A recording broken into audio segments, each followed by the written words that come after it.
కేశవనారాయణ మాధవ గోవింద విష్ణు మధుసూదన త్రివిక్రమ వామన. కేశవనామాలు 24. 24 ఎందుకు ఉంటాయి? హిందూ ధర్మంలో ప్రతిదానికి ఒక లెక్క ఉంటుంది. ఇవి గుడి నమ్మకాలు కావు. లేకపోతే 24 నామాలు రాశాక పెన్నులో ఇంక అయిపోయి మానేసినవి కాదు. 24 ఉంటాయి. 25 ఎవడు రాయలేడు, రాస్తే కుదరదు. ఎందుకంటే మహావిష్ణువుకు 4 చేతులు ఉంటాయి. శంఖచక్ర గదా పద్మాలు ఉంటాయి 4. ఈ 4 మీరు అటు ఇటు మార్చండి మీ ఇష్టం వచ్చినట్టు. పెర్ముటేషన్స్ అండ్ కాంబినేషన్స్ అంటారు లెక్కల్లో. శంఖం ఈ చేతిలో ఉంటుంది, కుడి చేతిలో. చక్రం కుడి చేతిలో ఉంటుంది, శంఖం ఎడం చేతిలో ఉంటుంది. దీన్ని ఇటు పెట్టండి, దాన్ని అటు పెట్టండి.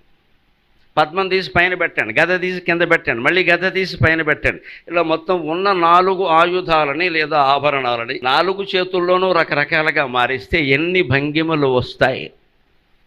లెక్కల ప్రకారం 4 కదా, 4 × 3 × 2 × 1 24 భంగిమలు వస్తాయి.